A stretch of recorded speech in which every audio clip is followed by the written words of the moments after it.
All right, let's do this. Welcome, ladies and gentlemen, back to the Edition for Farmer cigar. We're in the garage. The wind is being just kind of unruly. I really don't like having all that wind artifact when shooting videos, so I decided, what the hell? Let's chill out in the garage for a little bit, huh? So, you're probably here because there's an interesting topic to this, or the title of this video.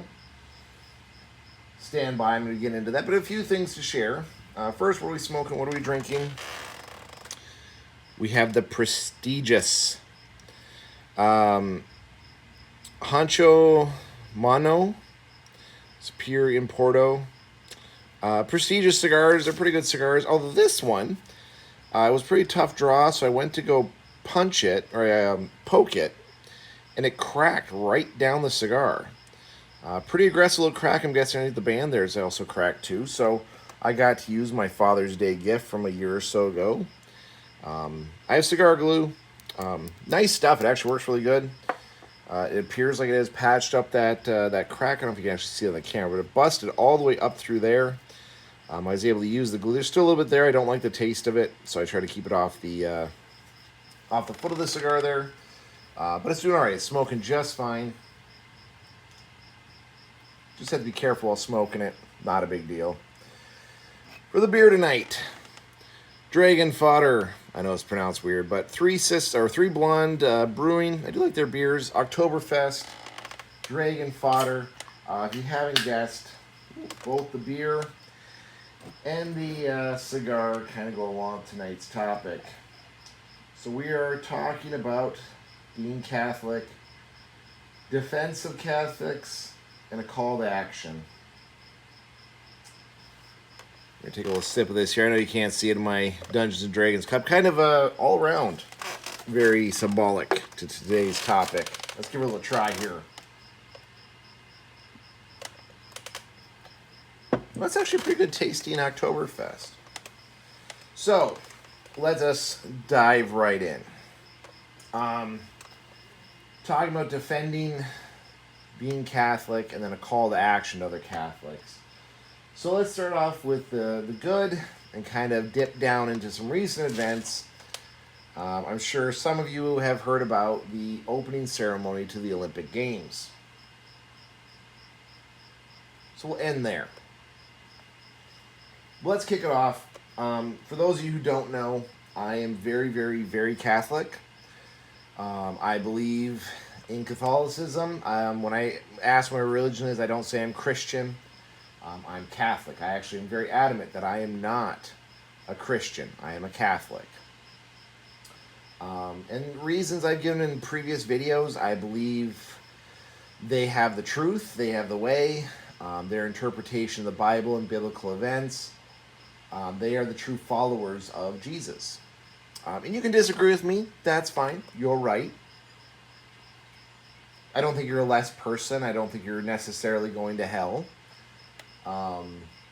But just so you know, there are some key factors that I will not bend on. I will not break on. I will not back down from. I am proud of my religion. I'm proud of my faith.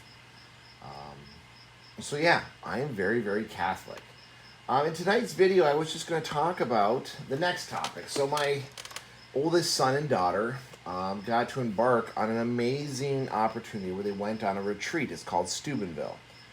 For those of you who are not familiar with the Steubenville retreats, they are specifically geared towards teenagers and young adults to really light them on fire in the faith.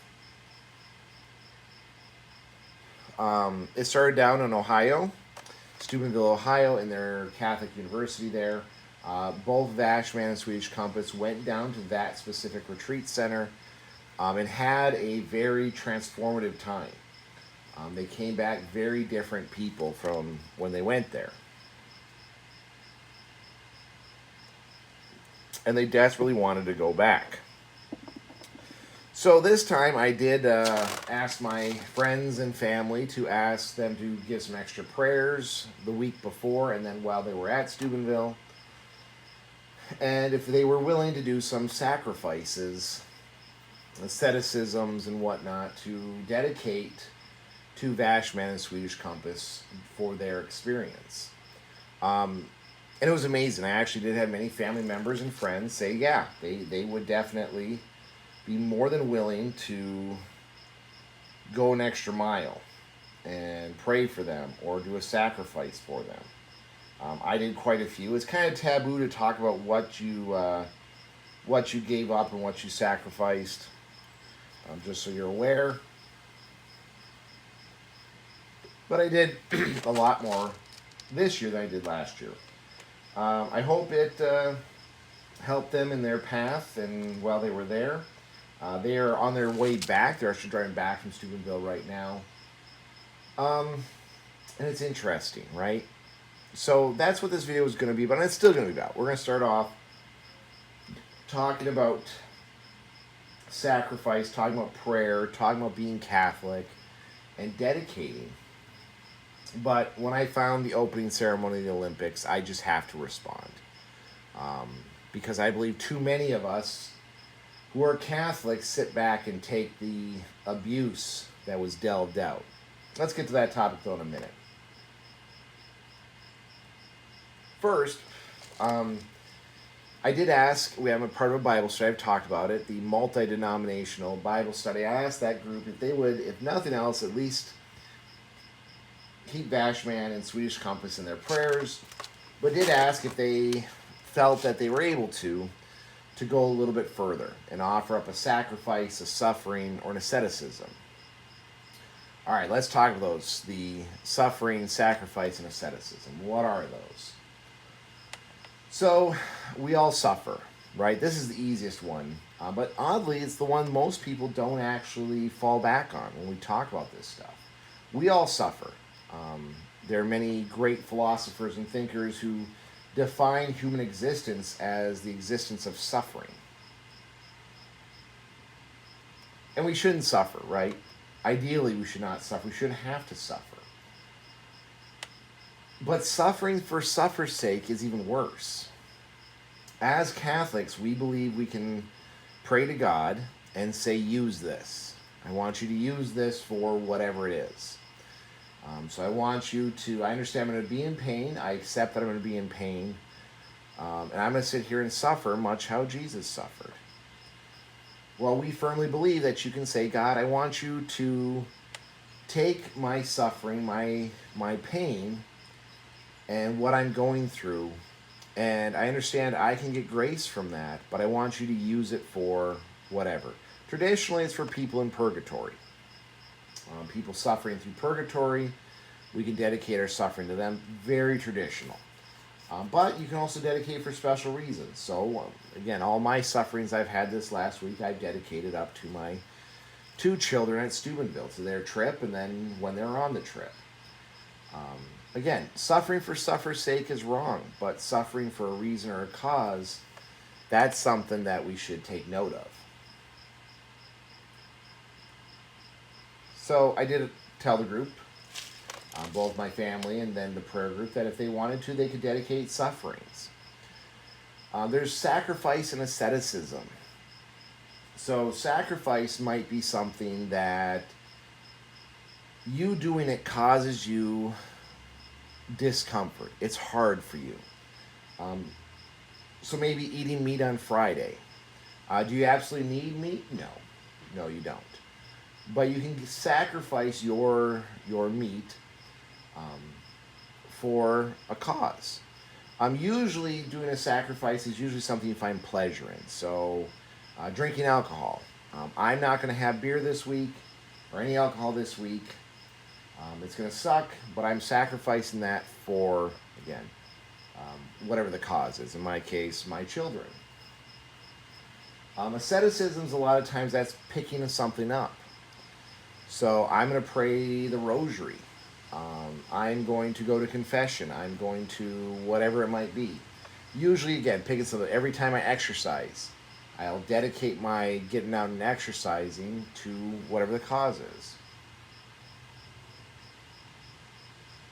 So that's an asceticism.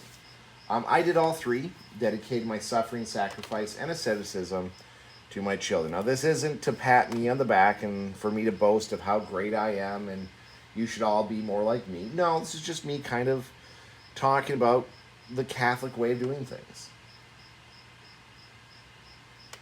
This is me just kind of explaining stuff. I am a firm believer that you should do all three of those in secret. I'm not so much of a, if you do tell someone, it lessens that. That comes from a Bible verse that talks about you should pray in secret, you should sacrifice in secret and suffer in secret, because if if it's in secret, then it's between you and God, and it's great. If it's in public, you're already going to get your reward. I very much believe in that. That's 100% true. But it's, why are you sharing this? Are you trying to share it to evangelize people and explain, or are you trying to get it for pity and praise? I'm not trying to share this with you right now, trying to get pity and praise. I'm just trying to explain some of the Catholic ways that we do stuff.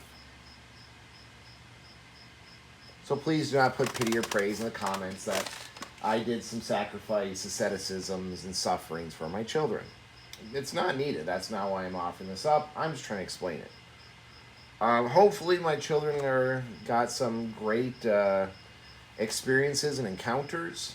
I know the last time they went, Swedish Compass especially, the retreat just hit her like a freight train.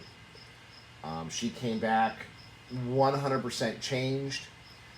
She came back with a different perspective on life. She was recharged for her Catholic faith. She was spiritually very much changed. My son, not as much. He was more reserved coming back from the retreat. He said he did have some encounters and some experiences, but it didn't really change him as much as it did Swedish Compass. And that's fine. You don't go to a retreat expecting miracles, which is funny because the last Steubenville they went, the kiosk out front said expect miracles, which I don't believe in, Swedish Compass doesn't believe in, and Vashman hasn't said one way or the other, but me and Swedish Compass fully believe that no, you can't expect a miracle. That's not a thing. So anyway, hopefully they're having a good time. And if they didn't, again, it's a building, growing, learning experience. Even bad experience or a bad time is still a good experience, as the saying goes. So, there is that, and I'm very proud of them for going through this and being willing to say yes and see where it leads them, because this is something that can be life-altering, life-changing. It's one of the beautiful things about the Catholic faith. Unfortunately, we do lack in it. I talked to some of my Protestant friends, and when I say Protestant, I mean Lutheran, Baptist, Methodist, list goes on and so forth. Any of those who don't identify as Catholic, they talk about going to revivals and retreats and having these Bible studies that are just absolutely amazing. And I think we as Catholics could learn from that. I saw a very interesting video on Pints with Aquinas, where one of the guests is talking about how the Catholic Church failed. Right now we're having a Eucharistic revival, and his big catchphrase was, "You can't buy a revival." The U.S. bishops spent something like $22 million on this revival, and his big criticism was, you can't buy a revival. It's not possible. And I agree with him. No, you can't. You cannot buy that. And from what I'm seeing, from what happened down there and what happened leading up to it, no, this Eucharistic revival failed, in my opinion. Too much focus was put on the national convention, less so on the local conventions. We had a Eucharistic conference here in the good old UP, and it was a joke. Very little conversation was had about the Eucharist. We had a couple of nationally known speakers, but I didn't enjoy them. I didn't have fun with it. I didn't have an aha moment. The one speaker that did have this aha moment was more talking about the Mass in general, and the Eucharist was just kind of a side note. If there was one thing I wish we could learn from our Protestant brothers and sisters, is how to have more of these impactful um, moments where we could have these great moments of understanding and of revelation, to have a true revival as it shows up in some of these Protestant religions. So hopefully, though, my two children do have a revival of faith. Not that they're really lacking in it, but more. Um, I used to love going to retreats. It really emboldened me as a Catholic. It got me very strong in my faith and very driven in my faith. And some of the retreats still form my belief structures to today. Now, unfortunately, it's for another video. They're very Vatican I. So, yeah, there's that. I've got to work on that. I know it. But, yeah, that's us being good Catholics, right? Pursuing our faith, following what we believe to be true, and trying to do the best with what we have. And that served us very well for hundreds of years, kind of minding our own business, right? Well, in the last 20 years, I'd say, give or take, maybe going closer to 40 years, Catholics have been under attack. There are a few pundits online who will graciously point out that Catholics are the most persecuted. Christians in general. We're going to throw them together. You know what? To all my Protestant brothers, I'll pull you into this because honestly it affects all of us what happened at the Olympics. Christians are the easiest group to target. You can make Christian jokes and get away with it. You can belittle and demean Christians at the workplace and get away with it. You can say profane and derogatory and defamatory and rude things about being Christian, and the world is fine with that. The establishment, let me rephrase it, the establishment is fine with that. So if you don't know, I'll catch you up, I'll bring you back up to speed. The Olympics kicked off. Now, I am a huge fan of the Olympics. This might be a shocker to many people, but the Olympics are what I consider the pinnacle of the world. The people of the world come together for sports competition and compete in the battlefield instead of the war field. Or compete in the sports arena instead of the battlefield. I've always loved it. I've loved watching the competition, listening to commentary. In years past, I've even done research into the athletes. I knew a lot about Michael Phelps when he first started doing his swimming debut. The controversy behind him, the backstory. He's still one of my favorite athletes. I know he's kind of controversial, but he's my favorite athlete for one specific reason. When asked about being a role model, he said, "No, do not have me as a role model. Your mom, your dad should be your role model. Not someone who makes money swimming. I am not a role model. I'm not a good person." Amazing, right? So anyway, I'm a huge fan of the Olympics. I've been to the Special Olympics. I have not been to the actual World Olympics. But I made 2 Special Olympic World Games. Absolutely wonderful time. I do believe that sports is a way we can solve differences in the future. I believe sports is one of those universal languages in the world. It's something we all encounter. Rich, poor, third world, first world, we all have sports to fall back on. And I think that's something that goes overlooked when we talk about world peace and world politics and the world structure. Sports is so integral. Now, you wouldn't know it from talking to them so much into sports, but yeah, the Olympics is probably one of the things I look forward to every 2 years. I like Winter Olympics just as much as I like Summer Olympics. So I was really excited this year. It was going to be in the Paris, France.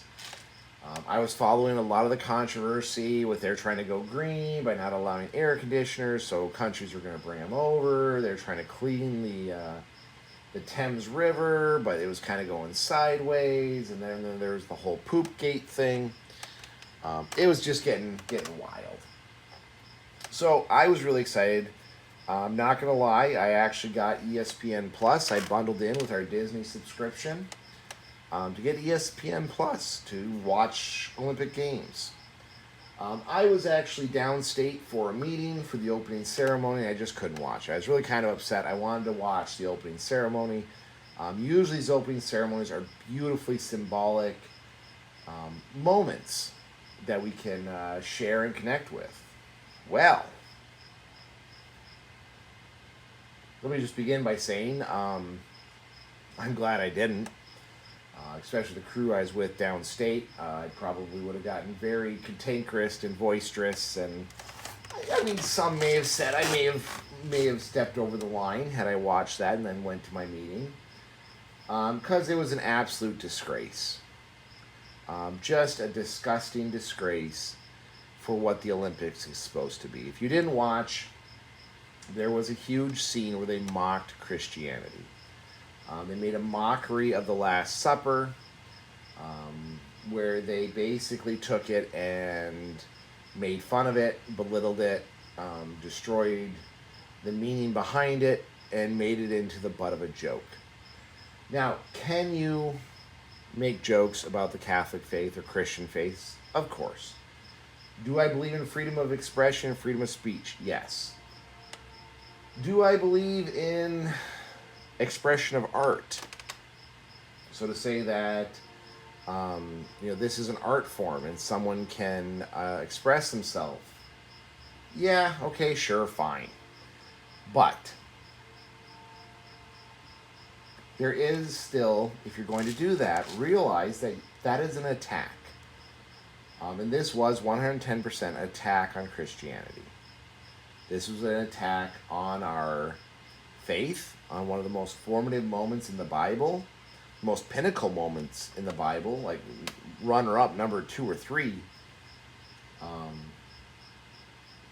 where they made fun of the Last Supper. And you can make that joke. I don't find it funny.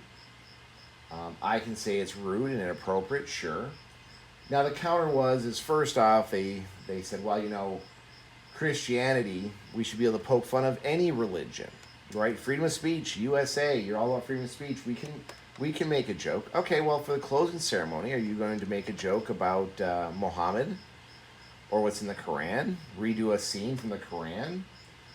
The answer, of course, is no. Would you maybe do a visual interpretation of Kali from Hinduism and take stuff from their sacred scrolls and redo it? Or maybe Buddhism, maybe make fun of Buddha, right? And take some of his writings and reinterpret them for the closing ceremony. Would you do that? No, of course not.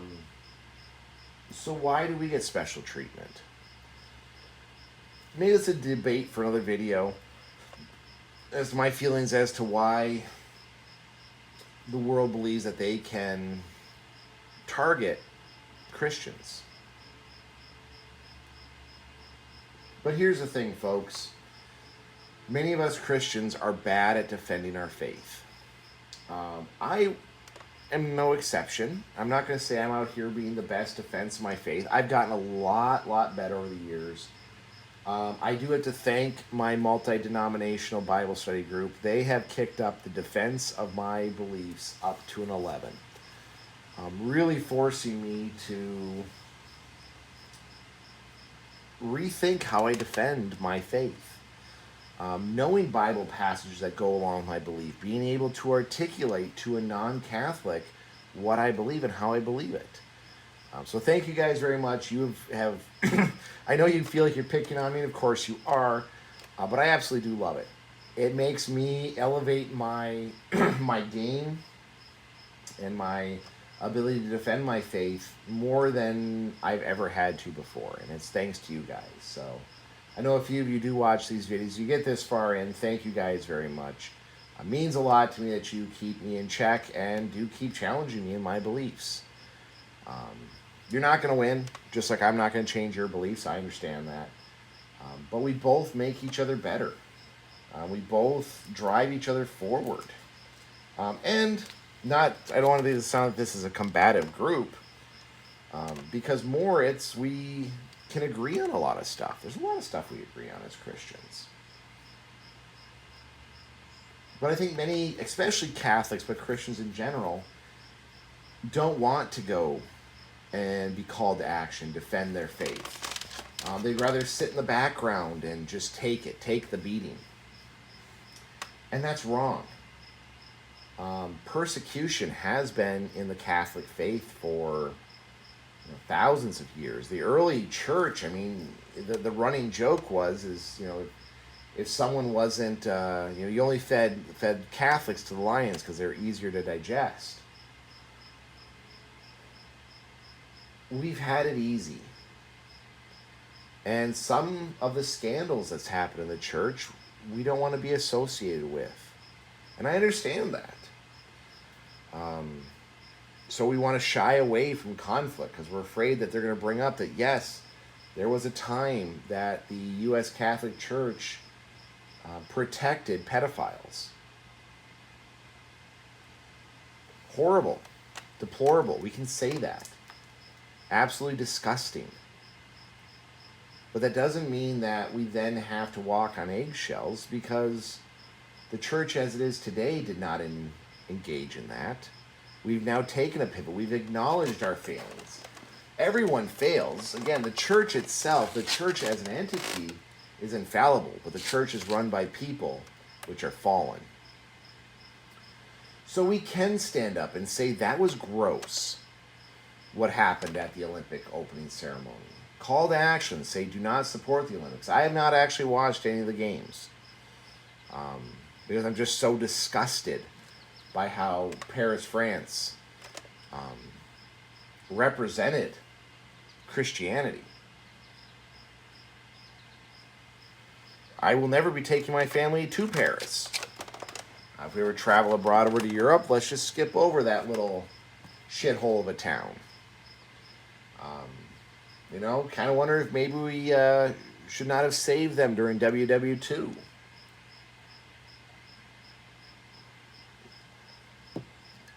Because this is how they repay it. Spoiler alert, if you want to talk about ancestors and looking back in the past, just so you know, I doubt there's any French people actually watching this, but most of those guys who stormed Normandy were Christian. Just so you know. And you went ahead and shit all over their religion, their beliefs. So, just letting you know that you might want to rethink what's going on in your head over there. But let's call it out. I'm calling it out. The Olympic Committee, how dare you? The games are supposed to be a chance to bring countries together, bring people together. It is not a time for politics. I was just as disgusted for those who knelt during the 2020 games, I believe. We had the athletes kneeling. They should have been kicked right off the field. The judges should have come out, removed their medals, because it's not a place for political statements. Any political statement. I know there was some with Russia or Romania, was it, that they came out and started waving freedom flags. Kick them out. Remove their medals.